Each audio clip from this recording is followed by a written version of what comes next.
guys, I'm Kimberly Jolly from It's So Emma. We have two brand new foundation paper pads, 6-inch and 12-inch, and they make the Economy block. These are designed by Lori Holt of Bee in My Bonnet. So each pad has 42 pages. The paper is perfect for tearing off when you're done because it's thinner paper.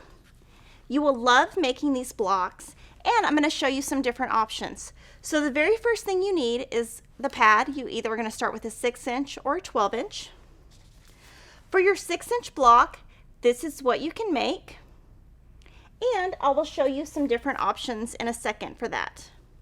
For the 12-inch, there are two options.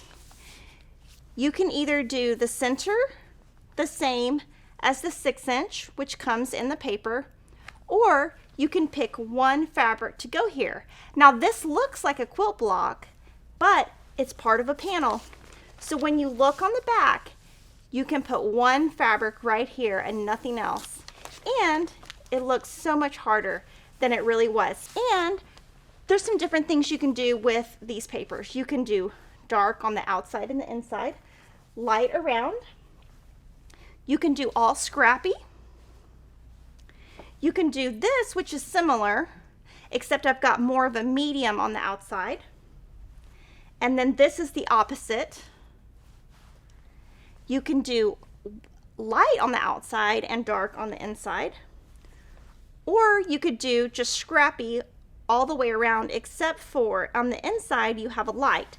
So the difference in these two, this side is light here and dark here. So you can have a lot of fun. You can make lots of blocks with these, and I'm going to show you right now how you can make these in your home.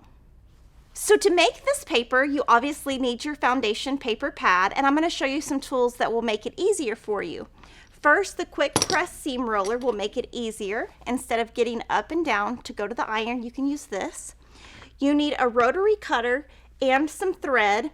I use 100% cotton aurifil, and I will use color 2000. You can use any color that you like. Also, a great needle to use is a 90 top stitch because that will help pierce your paper and make the paper easier to pull off. Also, an add a quarter ruler is great. If you were using the 6-inch paper, you would get the smaller ruler, and if you're making the 12-inch paper, you would use the larger ruler. Before we start, I also wanted to show you how you could turn this into a beautiful pillow. This is the 12-inch block, and Lori Holt made this, and she used her Prim So Simple shapes to applique in the center, and of course she used that big piece, and so you can add applique to it, and then she just added some borders. The first thing you will do when you get your Economy paper pad is look on the inside cover, and all of your cutting is right here. It's going to tell you exactly what to cut, and the cutting numbers will correspond to the numbers on the paper pad. So super easy. So I'm going to show you how you do this with some fabric that I already have. So the very first thing you will do is take one paper out. Your pad will have 42 papers. You're going to go in order of the numbers. So 1, 2, 3, 4, 5, 6, 7, 8, 9, 10, 11, 12, 13, 14, 15, 16, 17. So you want to go in that order.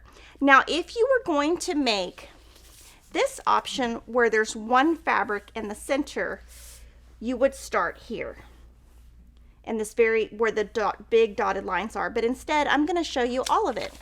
So the very first thing to do is to fold your paper in between line 1 and 2. I like to use my add a quarter to crease it.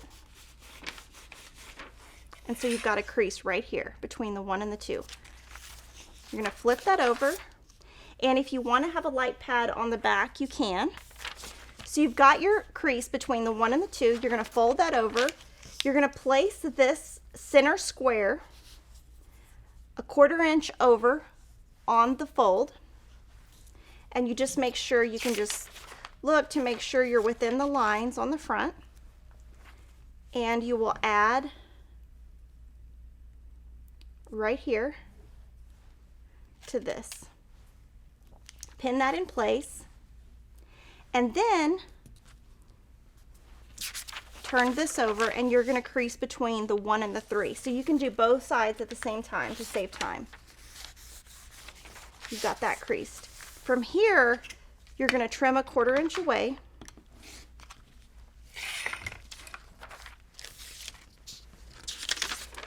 And add the second triangle. And all the sizes to all of these cut pieces are inside the front cover.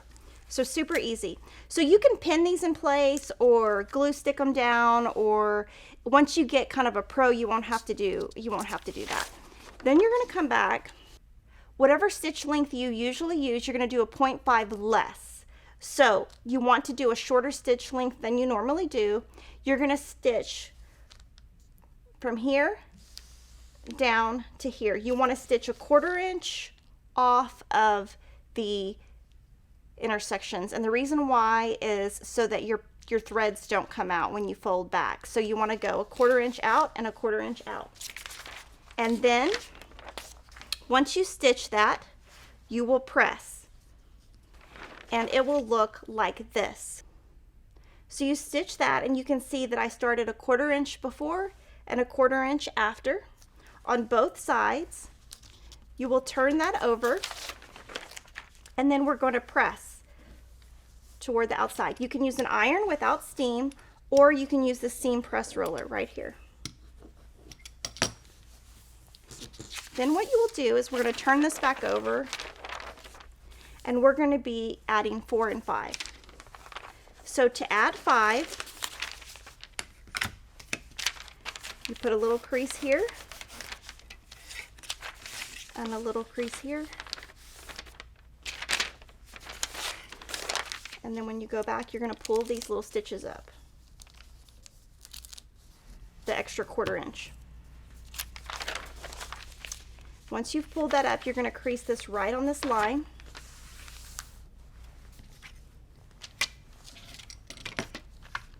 Trim a 1/4 inch away. The add a 1/4 has a lip, so it will stop right there. And you can do the other side at the same time. Fold it right on that line.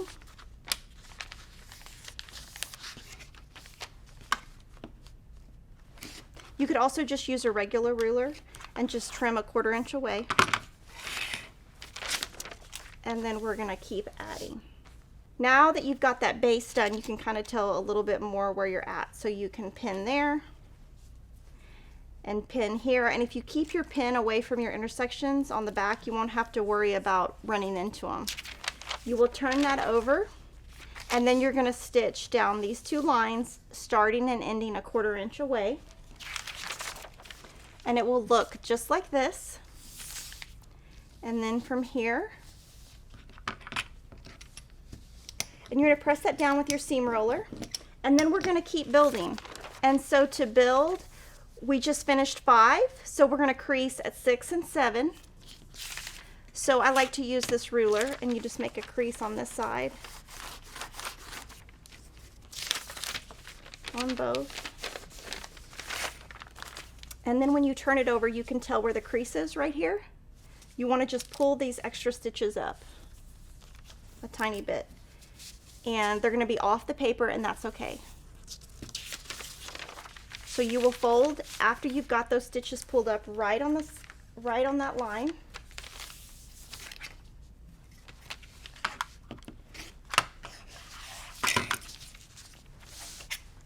Trim a 1/4 inch away.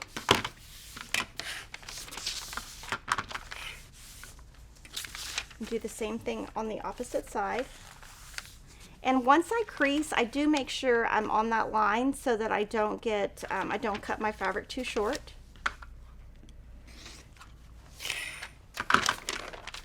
And then we're just going to add, we're going to keep adding. So I think I will do yellow on one side and blue on the other, and I'm just doing scrappy. So right sides together, and now that you've got that down, what you can do is just put one pin in the center, flip it over, stitch, and again, you're starting and ending a 1/4 inch away from the intersection right here. So this is how it looks with your stitches, and you will press. You can use an iron here. If you're using an iron, just don't use steam, but the seam roller works great. And you're just going to keep doing the same thing. You're going to go to your next two numbers. Crease.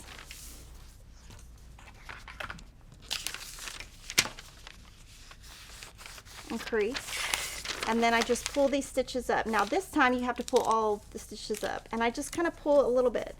It doesn't have to be all the way. It just makes it where you're not going to chop it off. So you crease,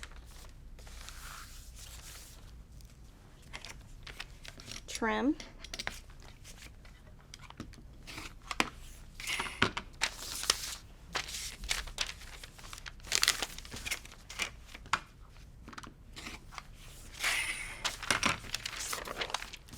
and you will just keep adding all the way out.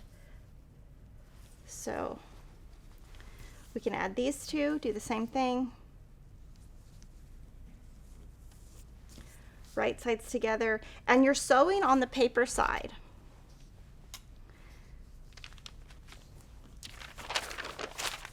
Stitch down these two lines.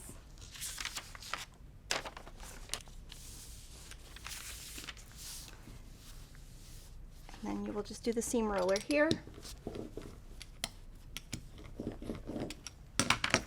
And you're just going to keep building your block just like that.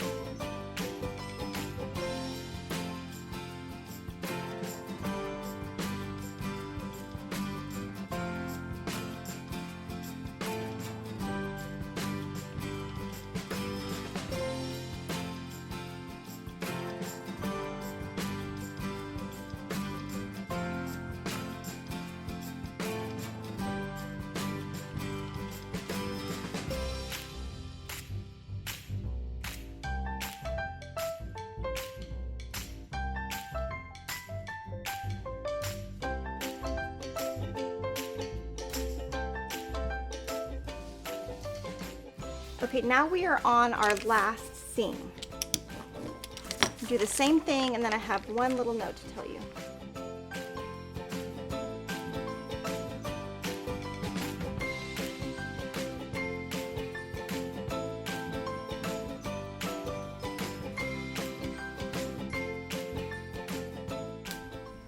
So on this very last section, what I am going to do is, when you're stitching this, see how this paper came off? It's totally fine. It's no big deal. So on this one, you do want to stitch all the way off of your paper, off of that line on the edge, all the way across. And then this is how your block will look once it's pressed.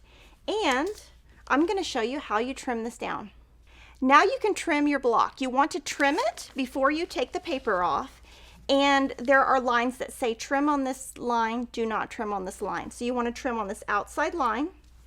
And you can either use a traditional Creative Grids ruler and trim all four sides, just like that, if that's what you have at home. Or you can take a square ruler. This is 12.5 inches square, and you just place it right on those outside lines, trim on all four sides.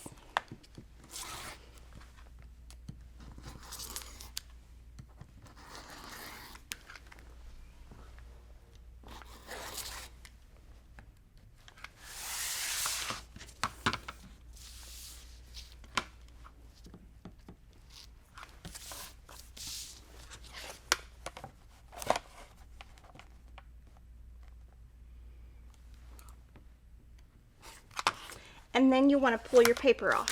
So to pull your paper off, first I like to crease it.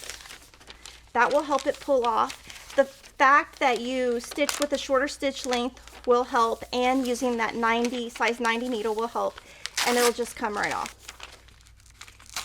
The paper will just pull right off. Now if you just pull it without creasing, it will not come off as easy. Now, and you want to start on the outside and move to the inside, because it will make it come off easier, because you can see It's just coming right off. And again, crease.